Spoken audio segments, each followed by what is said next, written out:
Japan is proud to present the Whitbread Round the World Race. For the 5th time since 1968, the British Royal Naval Sailing Association is sponsoring a 33,000-mile yacht race around the world. The fleet is divided up into 4 different classes. Whitbread, by the way, is England's best-selling beer. The course is broken into 6 legs. The fleet starts from Southampton, England, and races 6,300 miles across the equator to Punta del Este, Uruguay.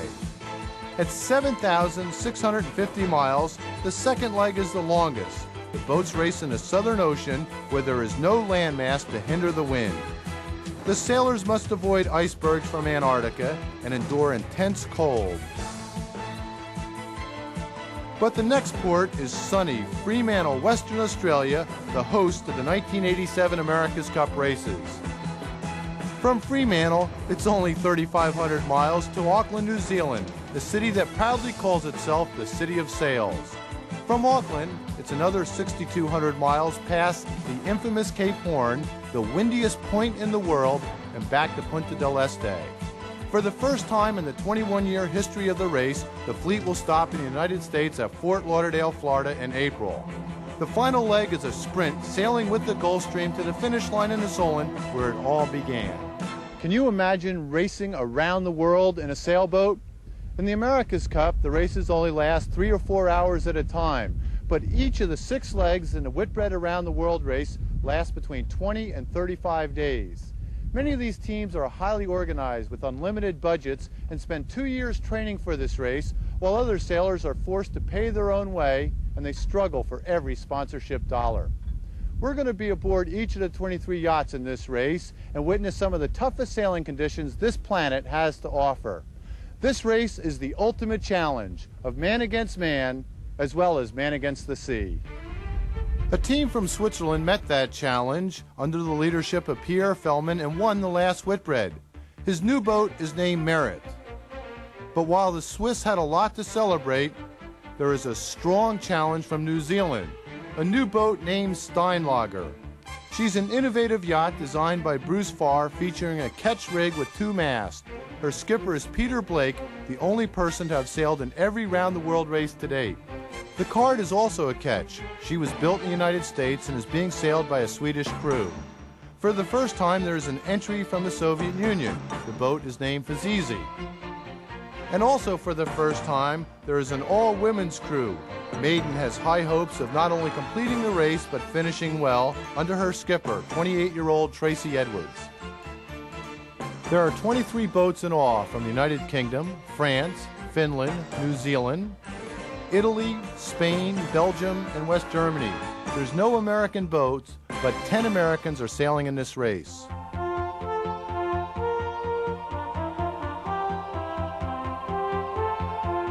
The race starts in the Solent, a bay on the south coast of England. Over 4,000 spectator boats came out to watch the start of the race, and they were not disappointed by the spectacle. The Duchess of York, better known as Princess Fergie, was on hand to help start the race.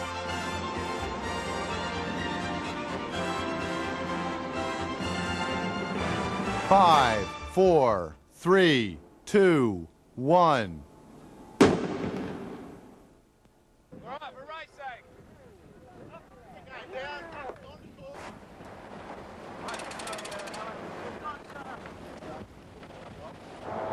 During a race like this, the boats separate and you spend weeks sailing out of sight of your competitors. So while the start of the race is enjoyable as a celebration of sail, it is also an important time to evaluate your boat speed against the rest of the fleet, because you won't have the opportunity later. Taking an early lead also gives your crew a psychological boost that helps keep everyone working hard for the endless days ahead.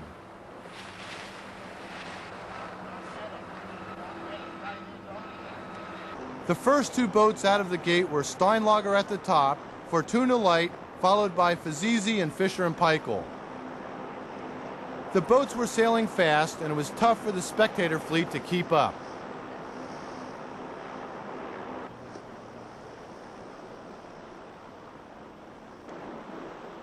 After 4 miles, Steinlager established a big lead as the fleet sailed out into the ocean. An American boat withdrew from the race after starting due to lack of sponsorship dollars. But her skipper was upbeat about her chances in the next race. We wanted to be there, but we wanted to be there as a crew, all of us together, doing it together. So to be on another boat or to be jealous of another boat just doesn't make any sense. We've made the next step. Amelia Earhart didn't make it around the world either. She never had a second chance. We've got a second chance. Another American hopes to join the race for the fourth leg. Leg 4 of the Whitbread race, which is where you'd begin, is the great race around Cape Horn. And Cape Horn is a sailing mecca. It is the opportunity to race around the Horn with the entire Whitbread fleet, some 25 boats. As well, there is no U.S. flag vessel in the race at this time. And if you were the sponsor to put a U.S. flag vessel in the race, you'd immediately become the hero that brought America to a competition in which it's not represented. The Whitbread is a quest for excellence by sailors searching for freedom and adventure on the high seas. This program is being brought to you by MasterCard, the official card of the Whitbread Round the World race. Master the moment until the 21st century. Welcome back to the Whitbread Round the World race. As the boats left England well behind, Steinlager was in a tight battle with Merritt, but the New Zealand crew was confident. You've got to keep the pressure on. Barry. We're fast. He's slow. Marty's got a dog. She must have been 8 or 10 miles ahead of us a while ago, but we've had a knot on her probably all day, or a bit more than a knot. We've gone past her. Barometer is dropping slightly, which is a good sign. There's a great big high pressure system in the West English Channel. So as long as we keep going south, southeast, we should southwest a bit. We should keep a reasonable breeze, although I think it may die a little bit tonight. Information is even received by fax. We're now aiming down here, and on the corner here there are probably 4, 6 to 8 winds from the east or northeast, which should start at the Portuguese trades, and these winds whistle down the Portuguese coast if you're lucky, and it means you get could get quite a fast ride. So the first boat down here, I think, will get a leap on the rest.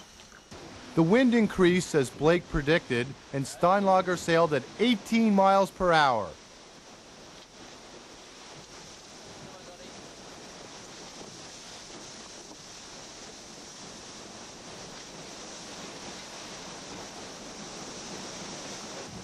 She also crossed courses with Great Britain's top entry, Rothmans, skippered by Olympian Laurie Smith. We've had some extraordinary sailing. We've filled the cockpits up lots of times. We've had the hatches shut and bolted down. The decks have been covered. The cockpits flooding right to deck level. I mean, some of the boys are standing there and saying, "Where are the goldfish? I'm in the swimming pool."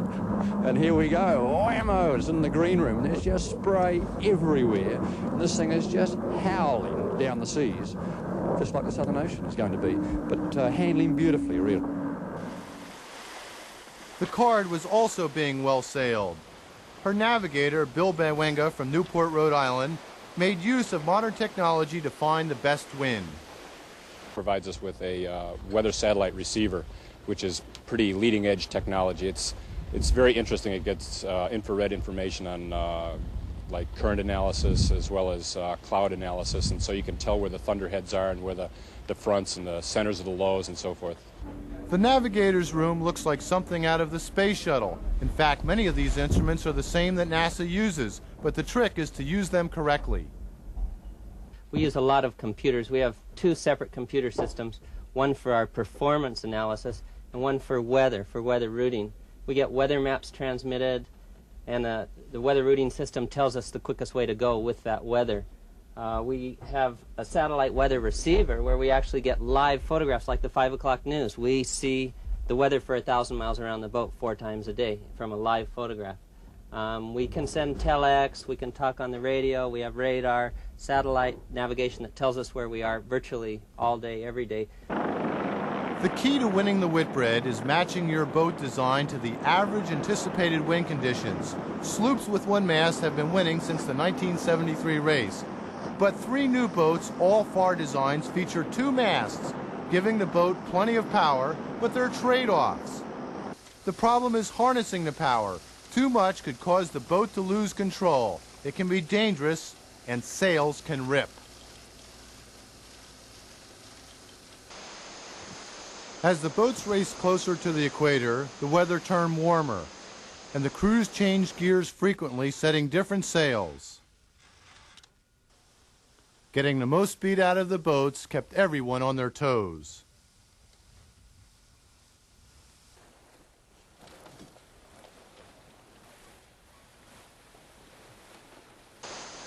So while the boats sailed toward a seemingly endless horizon, we'll take a look at some of the strange events that took place at sea.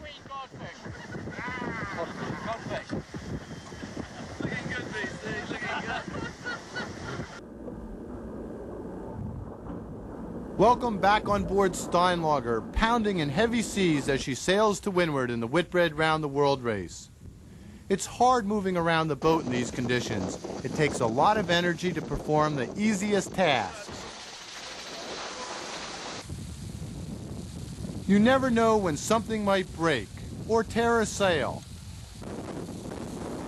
It's always wet on deck, but while it's drier down below, there's plenty to do here as well.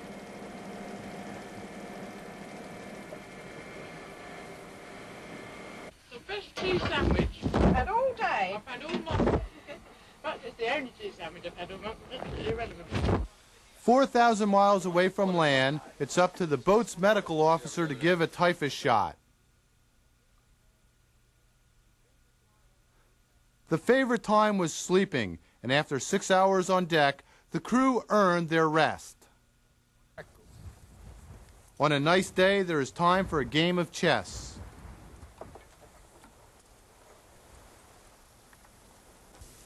And when things are going well, the skipper might do a special jig.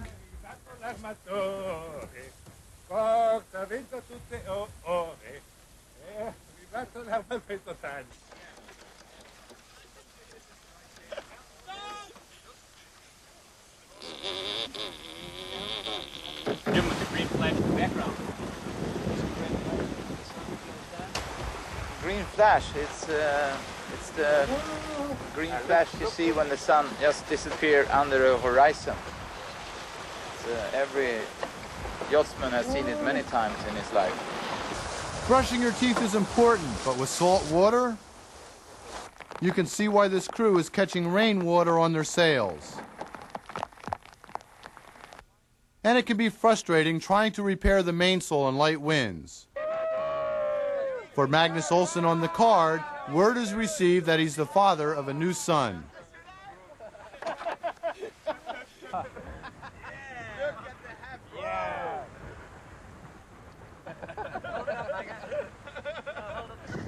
When they crossed the equator, King Neptune visited and initiated those crossing the equator for the first time.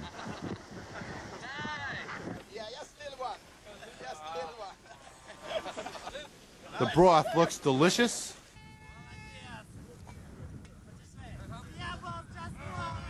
Well, there are lots of reasons for doing this race. Sometimes you got to push yourself to see what you can do. And I think this is a good way of doing it. I think for many of us, we do it to do it with our friends again. It's a very close, small fraternity. I think we do it to do the same race with others again. Does it ever get boring out there? No, not at all. American Dawn Riley was realistic about her chances on maiden. There is a certain satisfaction of just finishing this race, just doing it. We are there to win and to race, but as long as we're not last, as long as we're in top 1 or 2, I imagine it's between us and Ruckanor. You learn a lot, and I think you come out of every hurdle you get through stronger, just you can get the next hurdle, take it a little bit better. It's a personal challenge. Someone told me I couldn't do it and I wouldn't be able to do it once when I was very young, and I just said, watch me. So, watch me. Winning this race would mean everything to me. This is, I consider this the biggest thing I've done in my life, and I really want to make a good show of it. I'm here to win, not just to go around the world. Steinlager also wanted to win, but unfortunately there was a problem. A pin supporting the mast broke, and she had to reduce sail area and slow down while repairs were made. This cost Steinlager valuable time. But after several hours, the repair was successful, and Peter Blake called for the sails to be rehoisted. Rothmans found heavy seas, and she cracked her deck. And Fisher and Peichel also had a problem. Basically what happened was we were running downwind doing about 18 knots with a spinnaker up and a gennaker on the back mast, and the backstay holding the mast up or stopping it from falling forward, the fitting at the top of the mast let go, and here I have it here. This attached to the back side of the mast, and then the backstay wires came off it, and you can see here that the weld was insufficient, and the rig just broke it off. A wire ripped through Paulo Caputo's hand on Gatorade and severely burnt his skin.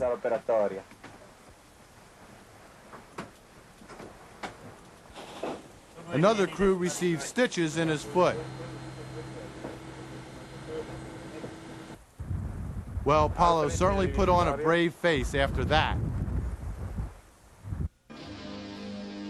Near the equator, the fleet sailed into the doldrums, an area in the ocean where there's very little wind.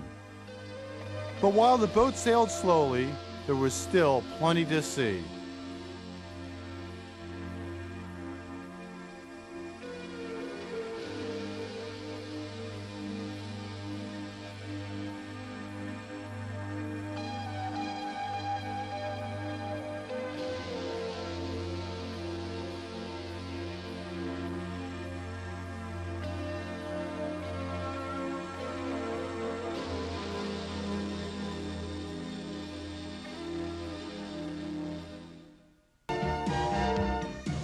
The sailors on all 23 boats in the Whitbread Round the World race picked up the pace as they closed in on the finish of the 6,250-mile first leg.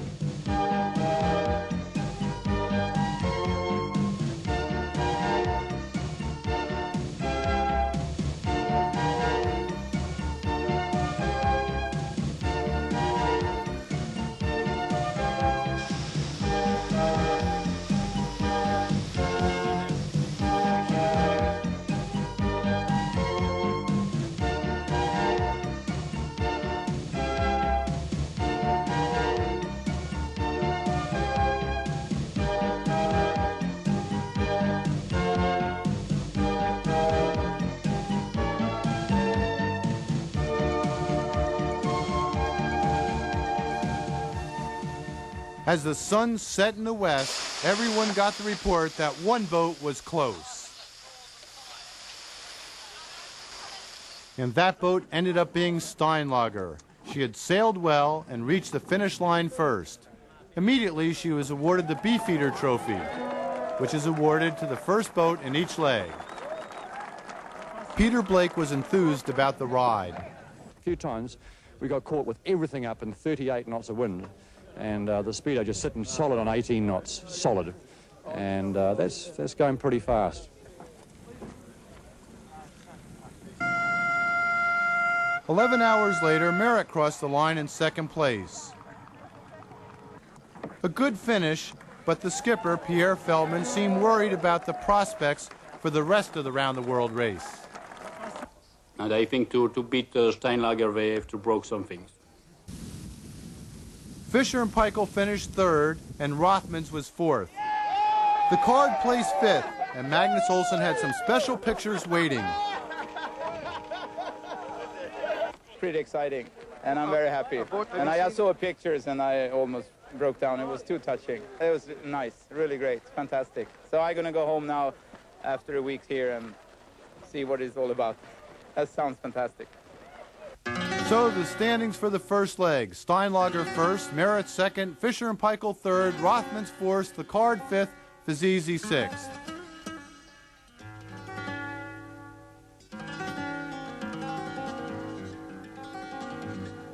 Equity and Law won Class C and D.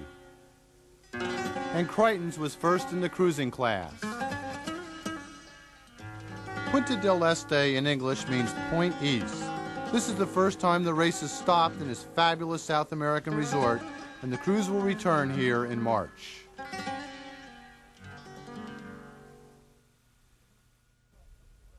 We're sailing off Punta del Este, Uruguay, in the first Soviet Union entry in the Whitbread Around the World race. This boat was designed and built in the Soviet Union, and her shape's a little bit different than some of the other boats. But there's also another major difference, and that's her skipper. He's an American, Skip Novak. Skip, how in the world did you end up being the skipper of a Soviet Union entry in this race? Well, as you know, Gary, I tried to get sponsorship in the States, and we failed fantastically over there, so I went and I defected in reality and sailed for the Soviets. They invited me over to go sailing, be an advisor, and I went over in April and got the job. Is there any problems being an American and being in charge of a Soviet crew? Many problems. Of course, there's a big communication problem. Not all the guys speak English, obviously. I speak no Russian. I'm a lazy American from the Midwest. And so we have our problems, but we're getting better and better, and I think second leg is we're really going to see some results. The team was shocked when the co-skipper, Alexei Grushenko, committed suicide after arriving in Uruguay. None of us know why he did it. I mean, all we can say is that the pressures of this project, which were great from the beginning of his involvement, which was a year ago, obviously contributed to the psychological instability he had. The fleet was ready for the start of leg number 2. The bottoms all got a final cleaning, and Paulo Caputo's hands finally healed. One sailor came from Greenwich, Connecticut, hoping to get a ride, and he found one. And went to England to hop on a boat and couldn't get on a boat there, so I came down here. And I just got lucky today, the day before the race started, so I'm ecstatic. So now that you're going to be on a boat, how do you feel? Ecstatic. I'm really, really happy. I can't tell you how happy I am. The locals lined the shoreline for the start as the race committee got the race underway.